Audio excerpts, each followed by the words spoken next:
tardes, tengan todos ustedes bienvenidas y bienvenidos a nuestro programa Dosis Filosóficas. Les estamos saludando hoy jueves, no en la cabina de Ciudad Universitaria, porque todavía la situación de la pandemia no nos lo permite, pero sí guardando nuestra sana distancia. Aquí estamos reunidos.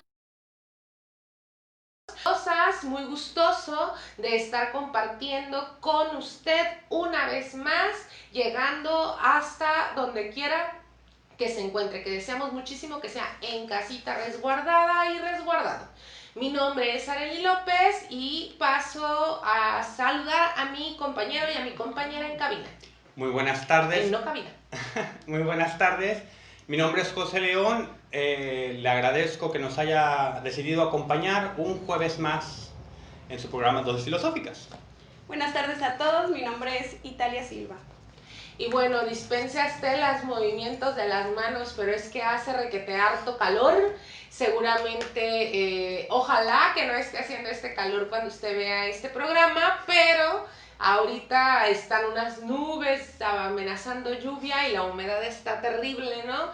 Y la humedad se mete en todos lados. Y también los dimes y los diretes de los filósofos y las filósofas se meten en todos lados, ¿no? Entonces, bueno, así como la humedad, el tema del día de hoy, le anunciamos desde la semana pasada que íbamos a hablar acerca de este lado B de los filósofos y las filósofas, es decir, los excesos y los vicios, porque así como tuvieron grandes pensamientos, grandes obras y grandes vidas, llenas de virtud, llenas de inteligencia, pues no eran dioses, eran humanos. Y como humanos también tenemos nuestros defectos, tenemos nuestros excesos y tenemos nuestros vicios. Entonces, el programa pasado fue un programa mucho más apolíneo. Este programa va a ser un poquito más dionisiaco, vamos a estar como más en este rollo de ver qué andaban haciendo las y los filósofos, que al llegar a nuestra contemporaneidad, pues podría ser juzgado como un proceder vicioso o un proceder excesivo. Sí, y de hecho una pregunta que puede hacerse es la justificación de este programa. ¿Por qué contamos esto? ¿Por qué? No porque no nos interesa. Eso puede tener muchas respuestas, sino ¿por qué hay un programa de filosofía de la Universidad Autónoma de Baja California Sur que se interesa y le dedica un programa a hablar de esta parte no virtuosa de los filósofos y las filósofas? Y Arely ya adelantaba una primera respuesta, que sería pues ver su otra dimensión. No solo son seres humanos con virtudes, sino también con defectos. Y bueno, fueron y son humanos y humanas. Tienen también sus asegúnes. Claro. Hay una diferencia de este programa con el programa pasado. En el programa pasado nosotros esclarecimos la diferencia entre doxografía y personajes apócrifos. Esta vez es doxografía y hay algunos hechos que pasaron en la historia de los filósofos que son completamente veríficos. Entonces es la diferencia del programa pasado, y yo creo que por lo mismo, porque es doxografía y porque son hechos reales, es importante conocer el lado humano y también conocer el contexto en el que se encontraban estos filósofos. Sí, claro, también hay que tener mucho cuidado con estas historias de pasillo, de corredor, cómo juzgamos al pasado, porque sería impropio usar una categoría o un concepto de ahora, moderno, contemporáneo, y decir vamos a juzgar al pasado como si lo juzgáramos ahora. Sí. Y un ejemplo, y que vamos empezando, es en la antigua Grecia. El sistema económico griego tenía como base a la esclavitud. Hoy en día se supone, oficialmente se supone, está abolida la esclavitud. No está permitida, hasta donde entiendo, en ningún país del mundo. Pero el sistema griego económico tenía como base a la esclavitud, y por eso los filósofos y las filósofas podían tener tiempo para pensar, podían tener tiempo para no preocuparse por cuidar su integridad, porque eso ya estaba zanjado, ya había alguien que lo hacía. Entonces puede considerarse desde ahora, aunque de forma incorrecta, O sea, podemos ver cómo la posibilidad de la filosofía tenía como base, por lo menos en Europa, por ahí, hay otros lugares donde también se dio la filosofía, pero en Europa, en Grecia específicamente, había esclavitud. Entonces es como la primera visita. Podría haber como contradicciones, ¿no? Porque, o sea, conocemos todo este sistema filosófico de los clásicos. Está Platón con la República, que primero está el filósofo, luego están, ¿quiénes son? Los guerreros, los sacerdotes. Antes de los guerreros hay alguien, ¿no? No, deben ser filósofo, no. Es filósofo, rey, guerreros y artesanos. Y artesanos, ajá. Y no están incluidos los esclavos. Se supone que en los griegos todo lo que giraba alrededor, las ideas que giraban alrededor de ellos eran en torno a la polis, o sea, la política, la ética, y que fuera una cultura completamente esclavista, pues nos hace preguntarnos si tiene o no contradicciones con lo que están haciendo. Por ejemplo, Aristóteles habla de la virtud, habla de muchas cosas, habla de ética, y yo por ahí había leído que él menciona que las mujeres ni los esclavos tenían todos los derechos de los que él tanto habla o de los que él tanto defiende. En su política, sí. Sí, en su política. Claro. Entonces, parece contradictorio, pues. Claro, bajo los ojos y los criterios de la contemporaneidad, pues esto le da el traste a todas las luchas políticas, ideológicas que han habido durante el siglo XX, XXI, ¿no? Todos los avances, ¿no? En materia de democratizar, hacer accesible a todos los derechos humanos, de la niñez, de la ciudadanía, etcétera, etcétera, etcétera, ¿no? O sea, estas luchas políticas sociales que hemos tenido de varios siglos atrás, pero que nosotros tenemos en la inmediatez, pues vividas, no solo contadas, del siglo XX y del siglo XXI, pues bueno, significan transformaciones sociales y políticas que estos filósofos jamás hubieran imaginado que hubieran sucedido, ¿no? Entonces, el medirlos bajo esa unidad de medida, pues resulta riesgoso. El que Aristóteles en su política al principio haya hablado acerca de la organización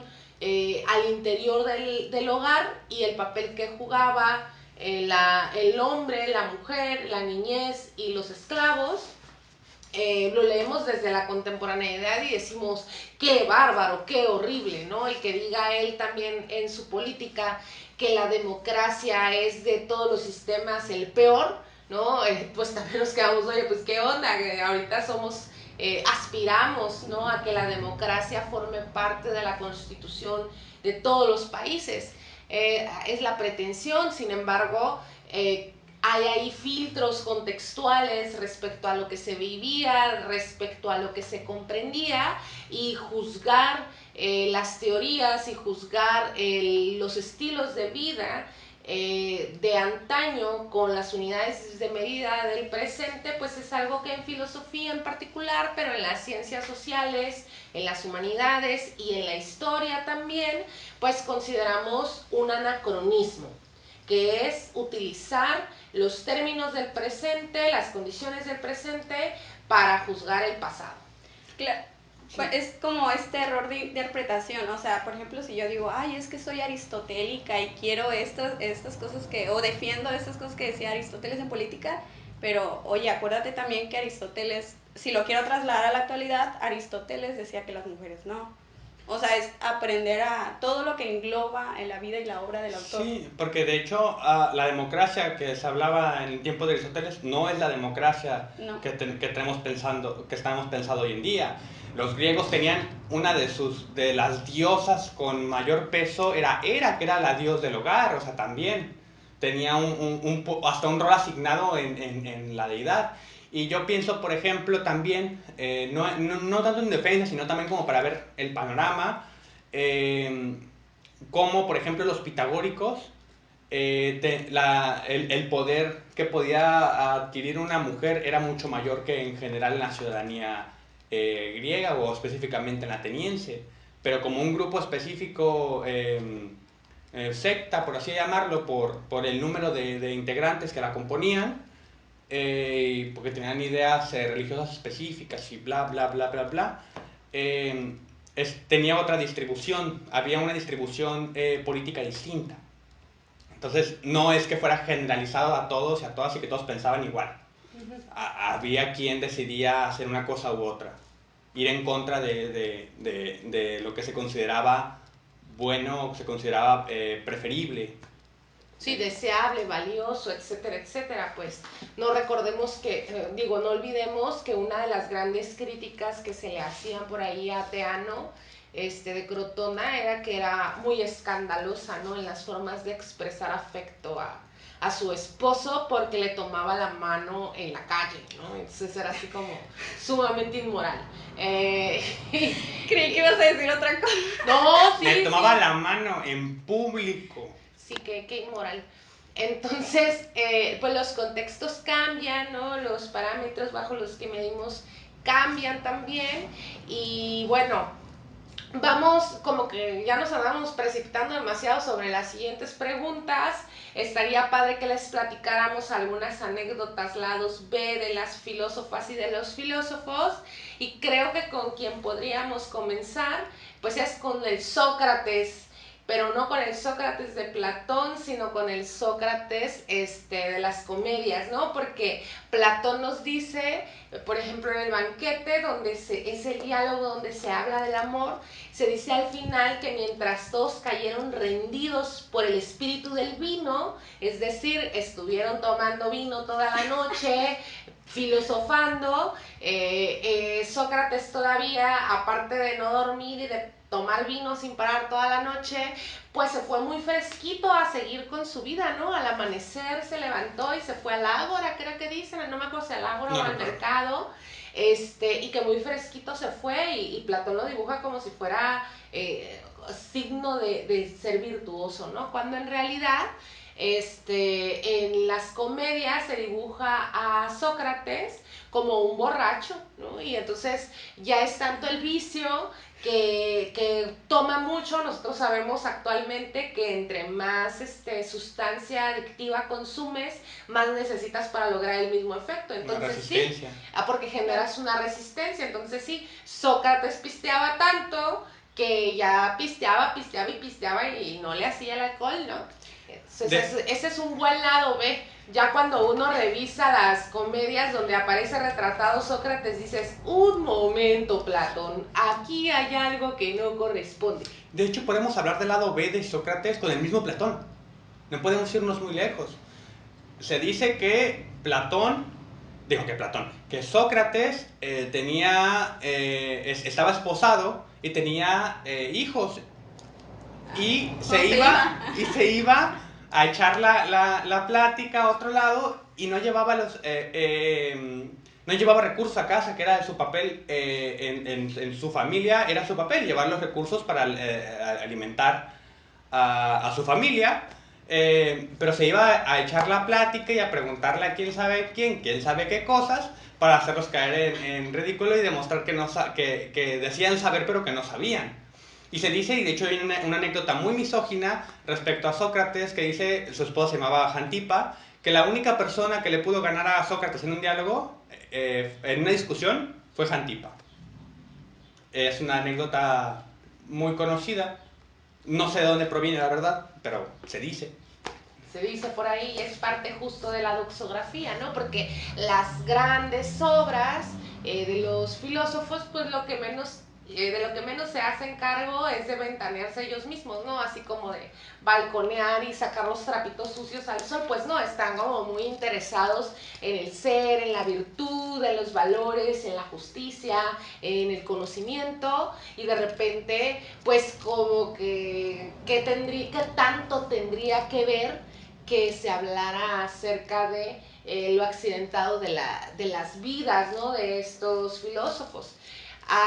Luego también en la época clásica está esta anécdota, sabemos que Aristóteles fue alumno de Platón, y entonces mientras uno tuvo la academia, que era la escuela de Platón, Aristóteles tuvo el liceo, que era la escuela de Aristóteles, y como tenían teorías muy diferentes acerca del conocimiento, llega un momento en el que le preguntan a Aristóteles, ¿no? Así como de, oye, pero es que tú estás diciendo que la verdad se da con la adecuación del objeto con el entendimiento, y tu maestro Platón no está de acuerdo con eso, él tiene la teoría del mundo de las ideas, y entonces los quisieron confrontar, ¿no? Quisieron que Aristóteles doblara las manitas y que dijera así lo que mi profe diga, o quisieron que hablara mal de su maestro para que se pelearan, pero entonces Aristóteles fue muy listo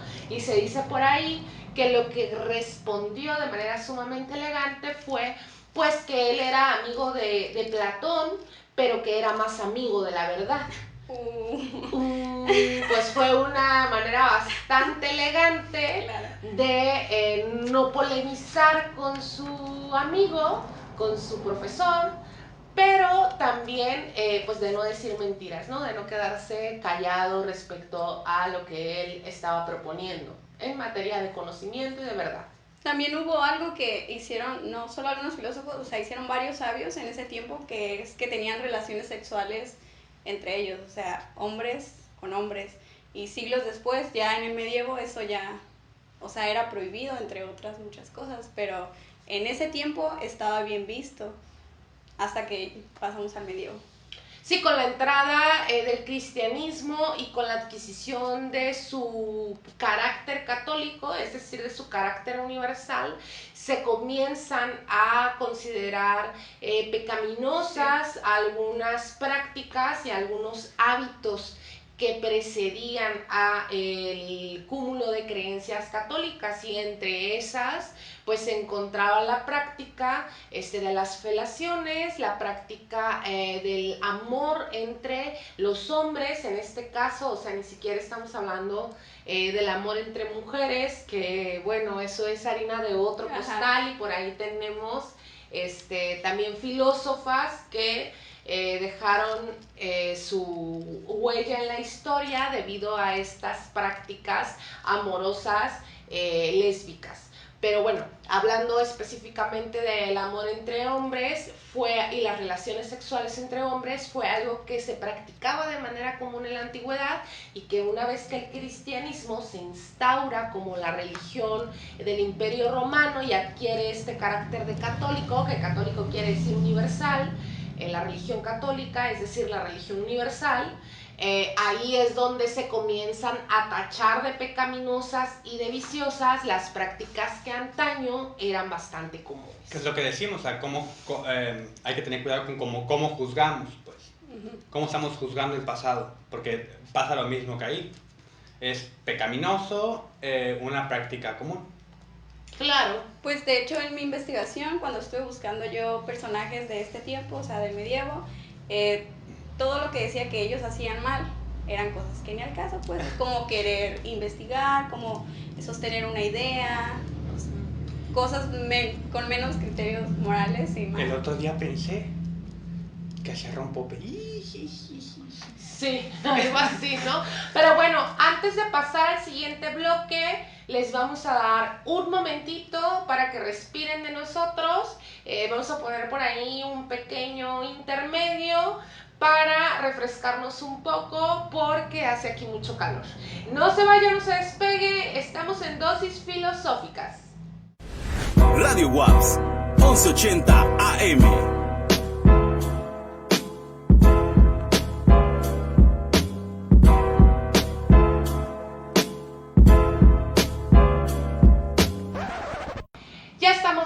Después de nuestra pequeña pausa no comercial, sino universitaria, para quitarnos un poquito el calor y volver con este tema tan curioso que es los vicios y los excesos de los filósofos. Bueno, dejamos un poquito la antigüedad ya por detrás, nos vamos acercando un poquito más para acá. Y bueno, no sé si hay alguno de ustedes que quiera comentar algo respecto a este acercamiento en el tiempo. Yo creo hay una segunda pregunta, son 3 en total. Esa segunda pregunta es, siempre se habla de ciertos oficios o ciertas disciplinas que exigen ciertas características. Si vas a ser médico y haces el juramento hipocrático, debes seguir ciertos lineamientos, debes proteger la vida ante cualquier otra cosa. Como antes los médicos durante la época de Hipócrates entraban a sus casas, pues no debías comentar afuera lo que sucedía dentro, debía haber un pacto de confidencialidad, o sea, ciertos parámetros que se espera del oficio o de la disciplina.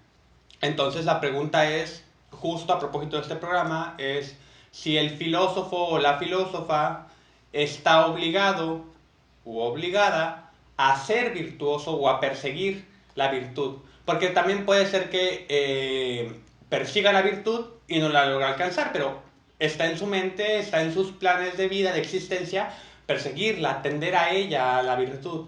Entonces la pregunta es si el filósofo o la filósofa está obligado u obligada a perseguir la virtud. Esa es la pregunta. Claro, y yo creo que es una pregunta muy pertinente, muy común, porque en muchas ocasiones creemos en el lenguaje común, ¿no? Y en lo cotidiano es como, a ver, tú que eres psicólogo, porque tienes tantos sube y bajas emocionales, no deberías estar equilibrado, ¿no? O al nutriólogo, a ver, tú por qué estás gordo, por qué estás gorda, o si eso puede, la obesidad es una enfermedad y se supone que tú eres un experto en nutrición, deberías estar sano, ¿no?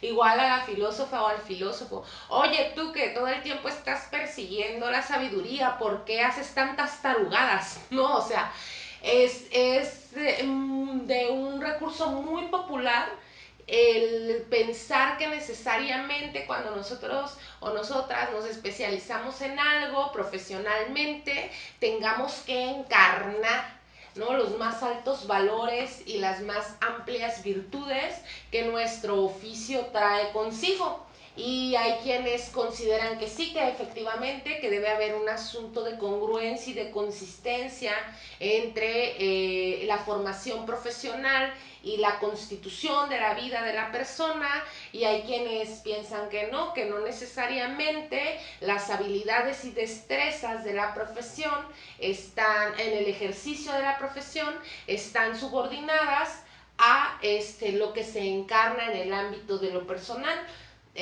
Posturas hay muchísimas y creo que en el ámbito de la filosofía podríamos también encontrar ejemplos claros, ¿no?, de filósofos y filósofas que han tenido vidas súper atropelladas, ¿no?, con un montón de anécdotas, conocidos vicios y excesos, y que tanto eso puede ser o no deseable tomando en cuenta la profesión que están ejerciendo. Pues yo tengo un ejemplo, Karl Marx. Esto yo lo leí en una biografía, en un libro que era una biografía de él, y lo vi en otros lados y también lo platicaba una vez un maestro.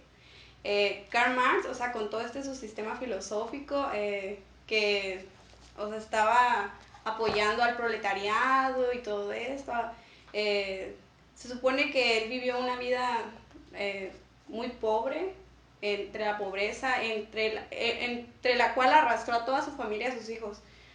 Muchos de sus hijos murieron en pobreza, murieron por enfermedades, porque no se los atendía, porque él decidió ser firme con sus ideales y no trabajar. Entonces, él era muy firme pues con todo esto, y era algo que no podía evitarlo ni siquiera su esposa. ¿Y qué pasó? Karl Marx tuvo un hijo bastardo con una sirvienta, con una criada de ellos. Se supone que desde su juventud amó a su esposa hasta finales.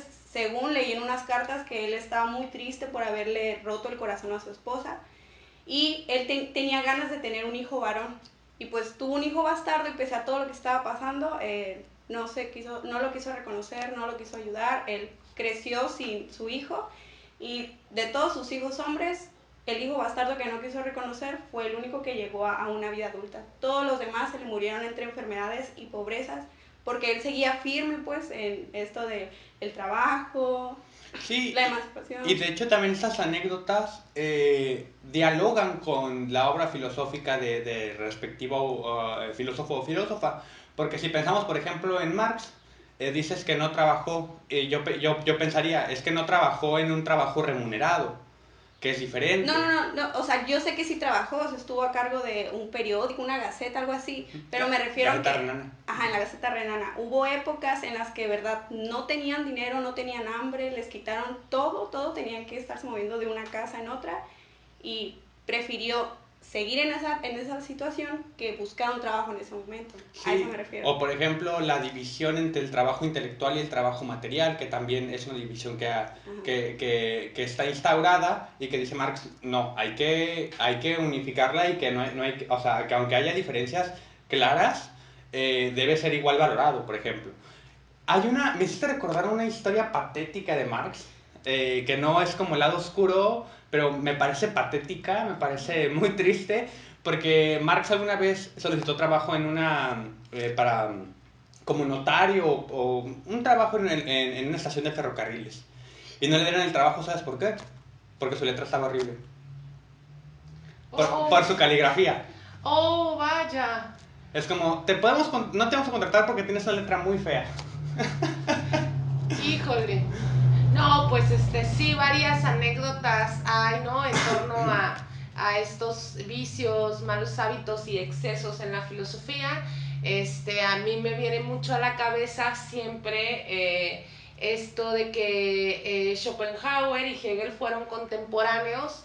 Y bueno, Hegel era el filósofo del Estado, ¿no? Era el patrocinado, ¿no? La voz del intelecto y de las instancias, mientras Schopenhauer pues también trabajaba en la misma universidad que Hegel, incluso tenían salones muy cercanos, ¿no? Auditorios muy cercanos, y en innumerables ocasiones, dentro de las anécdotas de los filósofos, se dice pues que Schopenhauer era muy amargo y todo el tiempo estaba muy enojado y era súper gruñón, y que parte importante de eso eran los ataques de ira de cómo podía alguien como Hegel llenar auditorios, mientras el pobre Chopi estaba con los 3, 4 seguidores de toda la vida, que digo, nada despreciable tener seguidores fieles, pero él no se explicaba cómo un pensamiento como el de Hegel podía ser mucho más reconocido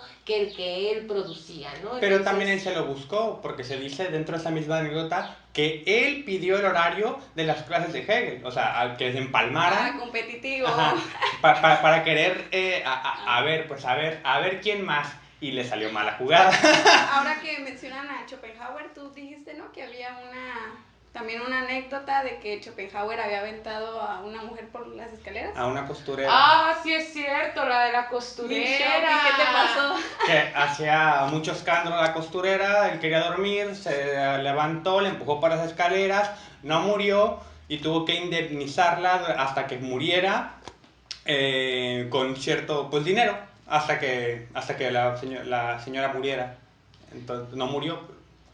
No, y el día que murió, nos platicabas ya la vez anterior, que agarra y que escribe, ¿no? Murió la vieja, se acabó el suplicio, se acabó como algo y así. en latín, lo escribió en latín. En latín en su diario, ¿no? Así como de, ¡ay, ya me libré de esta!, ¿no? Así. Una deuda menos. Querido diario, ha muerto la doña.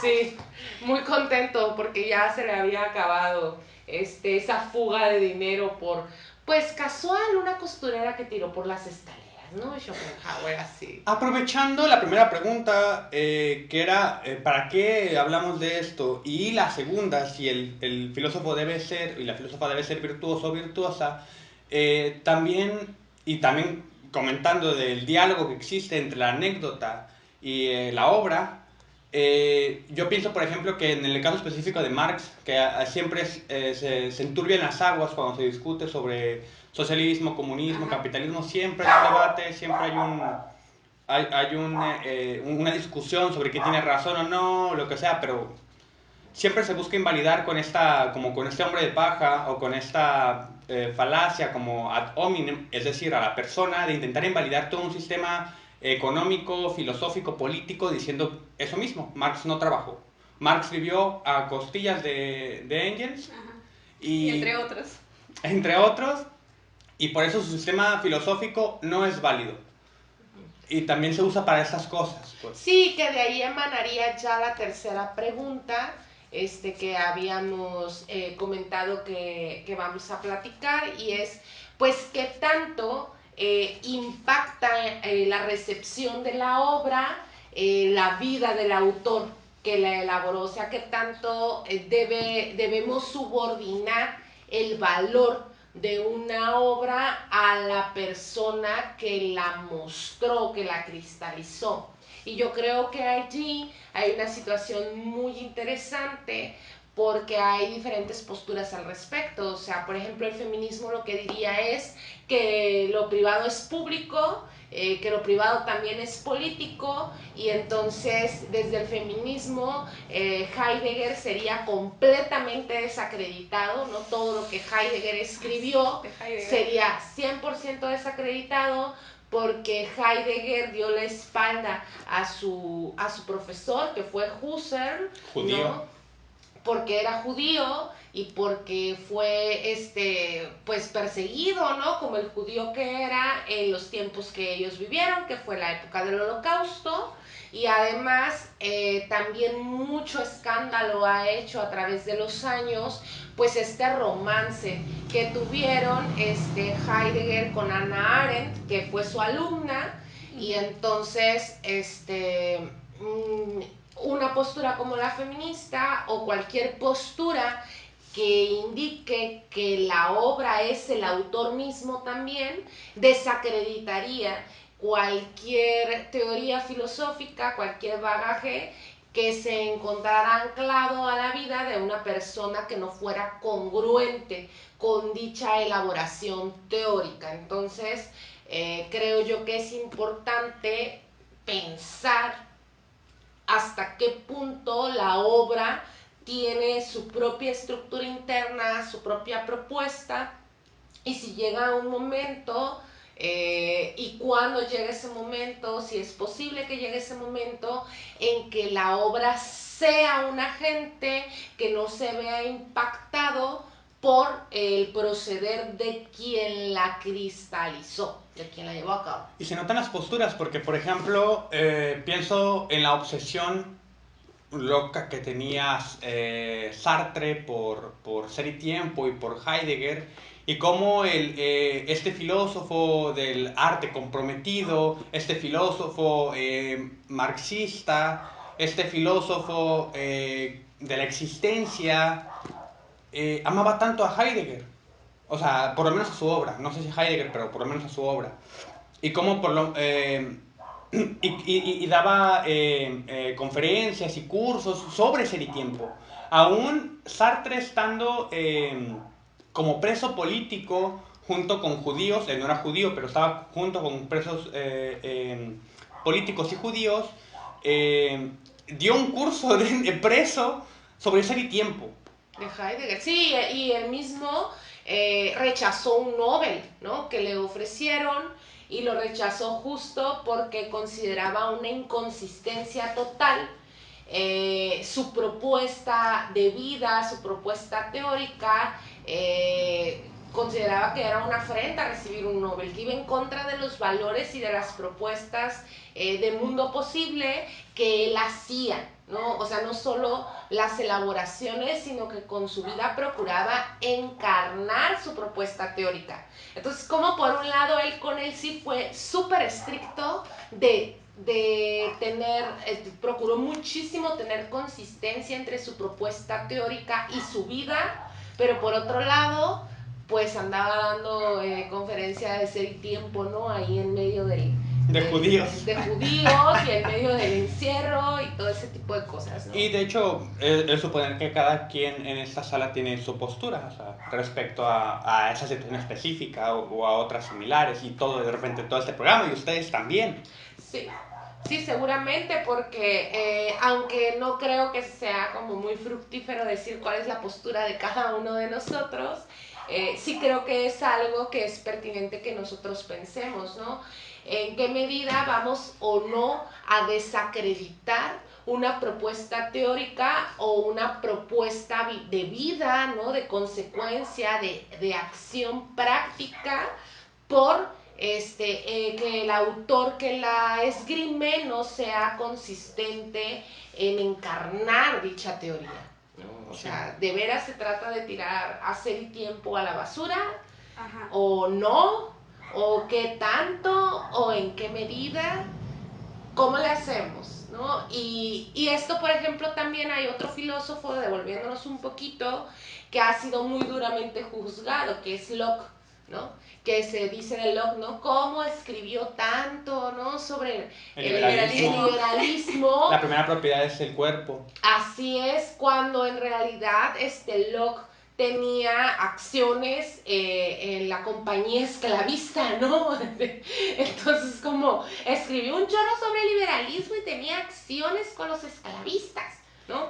Pero ahí él asegún es que en la época en que él vivió, tener acciones en la compañía esclavista era como tener acciones en Telmex en los 60, 70, ¿no? O sea, era súper común, no era algo que tú pensaras que llevaba dentro de sí una postura ética.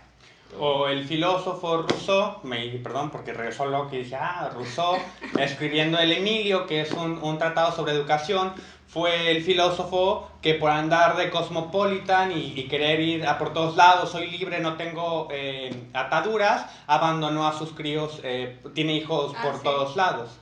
Claro, por supuesto, o que en el mismo Emilio, o sobre la educación, hace una propuesta bien bonita sobre cómo se debe educar a los niños, pero ahí mismo dice cómo se debe educar a las niñas, ¿no? Y el cómo se debe educar a las niñas es muy diferente la propuesta que hace entre los niños y las niñas, porque mientras de los niños dice, ¿no? De la formación, del temperamento, del pensamiento, de los valores y de todo eso, pues de las niñas dice que no hay que dejarlas tener la razón siempre aunque la tengan. O sea, porque se vuelven tercas y se vuelven testarudas y que así no deben ser las niñas, ¿no? Entonces, en la misma obra, en el mismo Emilio, ¿no? Entonces, a partir de ahí, ¿qué? ¿Tiramos el agua con todo y niño o tiramos el agua con todo y niña?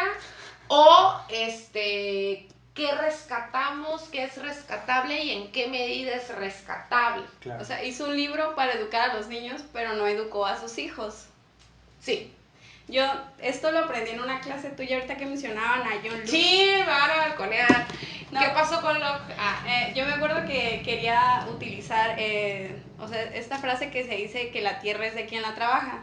Y yo decía, como los zapatistas y así, lo trasladamos desde John Locke aquí.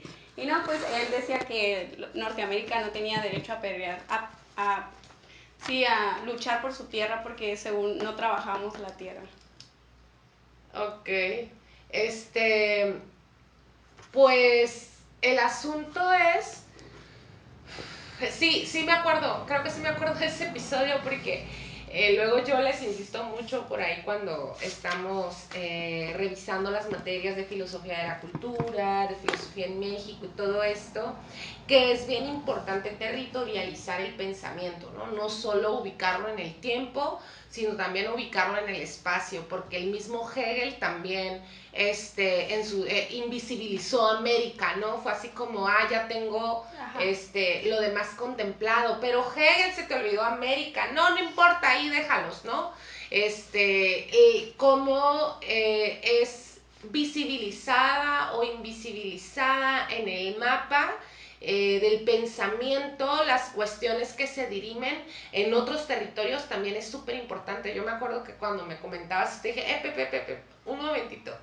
Si te lo quieres traer desde Hegel, pues fíjate que a Hegel no le importaba, ¿no? Entonces, búscate otro autor al que sí le importara América, ¿no? O también Marx, que también habló de Marx, diciendo cosas que hoy en día de América que es como, ¿qué? Pero también, o sea, tiempo y espacio, porque si no, no está hablando de esta América, sino está hablando de otra América en otro tiempo, en otro lugar, desde otra visión, desde una visión alemana, con objetivos precisos, con una historia específica. O sea, él tenía acceso a una historia específica que nosotros ya tenemos más desde un panorama más amplio. Claro.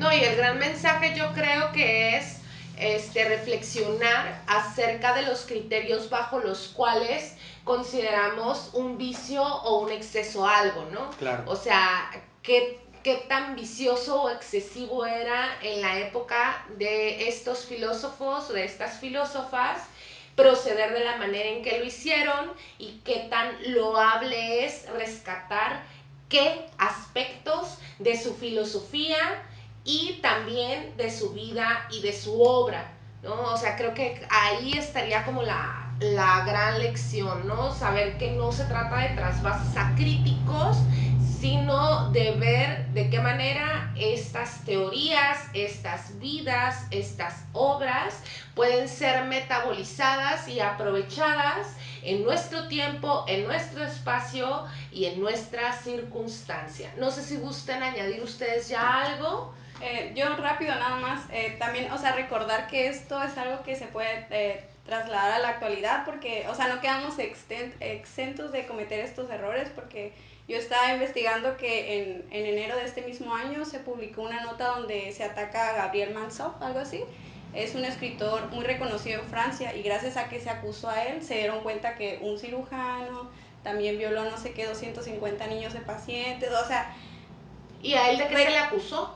De pedofilia, de lo de mismo. Pedofilia. Sí, Órale. pero gracias a un caso que se hizo famoso, no me acuerdo si fue en Francia o en Italia, se descubrió todas estas cosas que pasan en ese país. Entonces, o sea, recordar pues que esto sigue, podemos seguir cometiendo los mismos errores porque este sujeto al que se le acusó de pedofilia era ganador de premios también. De reconocimientos Sí. a su obra, ¿no? Y entonces, bueno, aunque aquí ya estamos hablando, pues, de un contemporáneo, ¿no? Sí, de alguien que está completamente actual. viviendo en nuestro mismo tiempo y en nuestro mismo espacio, o sea, espacio mundial, pues, ¿no? Porque está en Francia, nosotros indudablemente estamos en La Paz, nublada, hace muchísimo calor, pero ya tenemos esponjado el cabello, pero, ¿cuándo fue cuando le hicieron lo del juicio? Bueno, se supo en enero. En enero se destapó. Hasta hay un libro ya que le escribió una víctima de él, una víctima de esta persona sacó un libro y desde ahí se empezó a investigar el caso.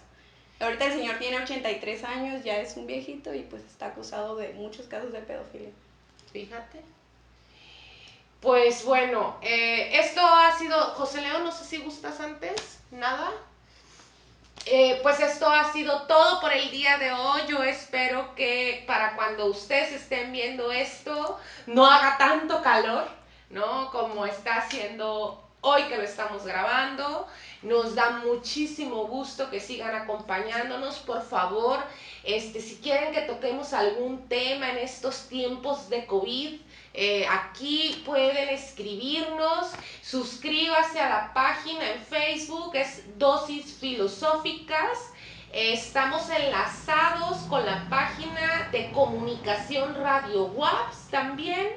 A cualquiera de las dos nos puede dar like, nos puede escribir de qué quiere que hablemos, qué quiere que mejoremos, lo que sea, mándenos saludos, mírenos y nosotros, nosotras y el joven, nos esforzamos muchísimo por hacer de este espacio algo ameno, algo de divulgación, algo que le cultive, pero que le tranquilice y que le entretenga y que sea un dulce acompañamiento en estos momentos pues tan críticos, Que ¿no? le aproveche. Que le aproveche, sígase quedando en su casa. Estamos en la nueva normalidad. Acuérdese, hay que guardar distancia. No hay que escupirnos las babas encima del otro. Esto fue Dosis Filosóficas. Bye.